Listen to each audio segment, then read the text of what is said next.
Bonjour et bienvenue sur cette chaîne d'histoires inspirantes et de leçons de vie. Merci de regarder jusqu'à la fin pour comprendre le message qui se dégage. N'oublie pas de t'abonner, de liker, de partager cette histoire magique. Je te souhaite un bon visionnage. Dans le tourbillon joyeux d'un campus universitaire, où les rêves bourgeonnaient comme des graines au printemps, se rencontraient parfois des âmes destinées à s'entremêler. C'est ainsi que l'histoire d'Héloïse et Antoine commença, non pas avec un fracas tonitruant, mais avec la douceur d'un premier regard, un écho inattendu entre deux mondes que tout semblait opposer. Héloïse était une jeune femme au cœur vibrant, une artiste dans l'âme, dont la créativité débordait sur des toiles aux mille couleurs. Chaque coup de pinceau était une parcelle de son être, une émotion brute jetée sur la toile, même si ses poches, elles, restaient souvent vides.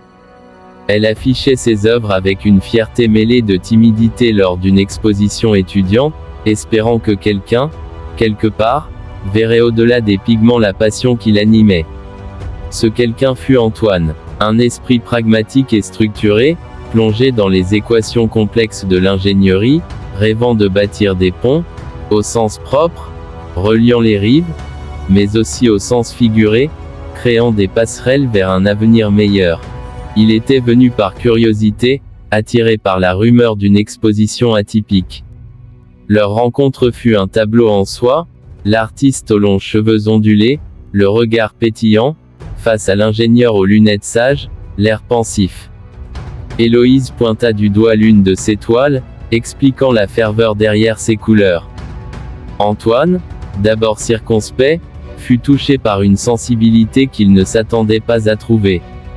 Son analyse méthodique se heurta à la liberté artistique d'Héloïse, et pourtant, il en fut captivé. Une salutation tendre scella leur premier contact, promesse silencieuse d'un amour qui ne serait ni flamboyant ni éphémère, mais profond, ancré et résilient. Leur jeunesse fut une période de construction intense, faite de joies partagées et de défis surmontés. Ils s'aimaient avec une fougue innocente, mais la réalité de la vie étudiante, les petits boulots pour joindre les deux bouts et le doute lancinant face à l'avenir étaient leur quotidien. Héloïse peignait tard dans la nuit, souvent éclairée par une seule lampe, et Antoine révisait ses cours, des maquettes de ponts en bois posées sur son bureau. Leur chemin professionnel commençait à se dessiner. Antoine, fort de ses convictions écologiques, lança sa première entreprise, un projet ambitieux dans les énergies renouvelables. Ses nuits étaient courtes, ses journées remplies de calculs et de présentations.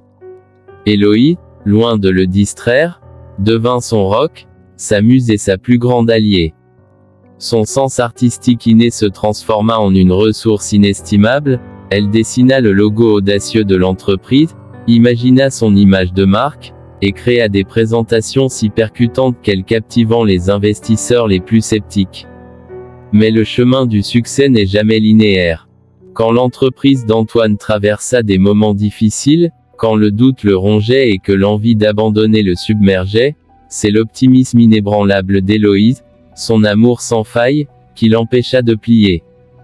Dans l'intimité de leur chambre, au milieu des papiers éparpillés et des schémas incompréhensibles, elle le serrait contre elle, murmurant des paroles d'encouragement, lui rappelant la grandeur de son rêve. Réciproquement, Héloïse connaissait ses propres moments de doute. Les refus, le manque de reconnaissance, l'incertitude face à son avenir artistique la minaient parfois. C'est alors qu'Antoine, avec son pragmatisme teinté de tendresse, lui construisit un petit atelier dans un coin de leur premier appartement exigu.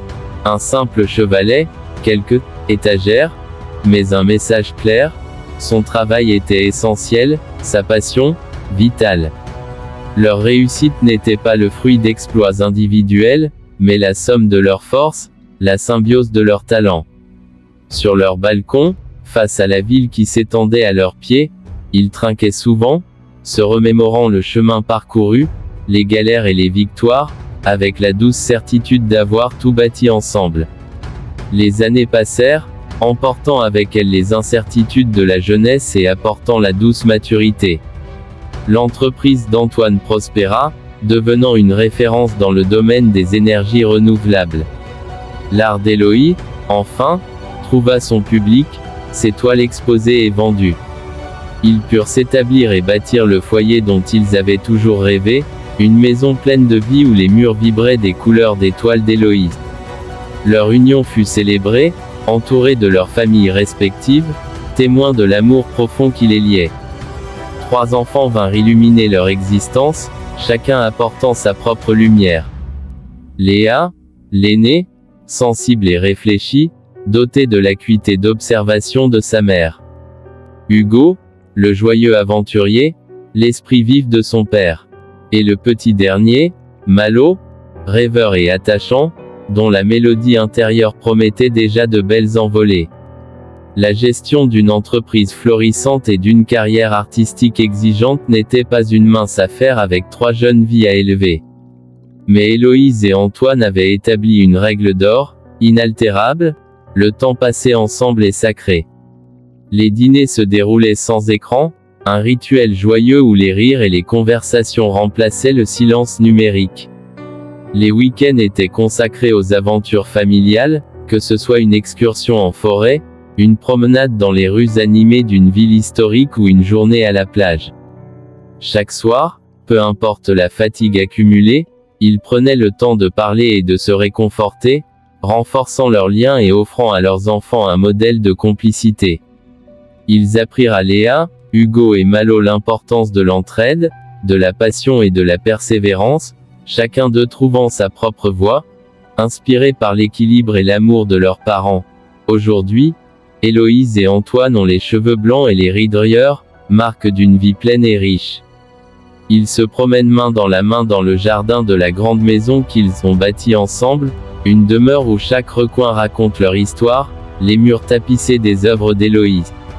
L'entreprise, autrefois modeste, est désormais gérée avec brio par leur fils Hugo, qui a su y insuffler sa propre vision.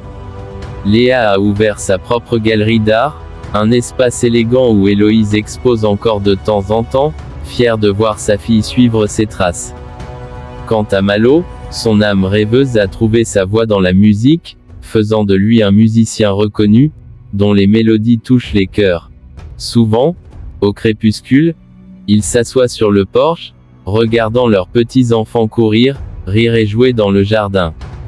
Ces moments sont précieux. Ils se remémorent alors leur jeunesse, leurs galères, ces instants où tout semblait perdu, mais aussi leur succès, les joies infinies. Leur amour, loin d'être la flamme vive et impétueuse des premiers jours, est devenu un feu doux, tenace, qui a réchauffé toute leur existence, une braise ardente et réconfortante. Dans l'intimité de leur chambre, comme au premier jour, ils se tiennent la main, le regard plein d'une tendresse infinie, sachant que leur plus grande réussite est d'avoir toujours été là l'un pour l'autre. Leur histoire n'est pas un conte de fées, mais un exemple concret et lumineux. C'est la preuve qu'avec l'amour, l'écoute et la persévérance, il est possible de bâtir une vie remplie de sens, d'atteindre ses rêves et de vieillir heureux. Lors des grands dîners de famille, autour d'une table longue et joyeuse, entourés de leurs enfants et petits-enfants, Héloïse et Antoine sont les témoins silencieux et comblés d'un héritage inestimable, l'héritage de l'amour, qui continue de grandir et de rayonner à travers les générations. Merci d'avoir regardé jusqu'à la fin, abonne-toi, like et partage, laisse un commentaire si tu as aimé la vidéo.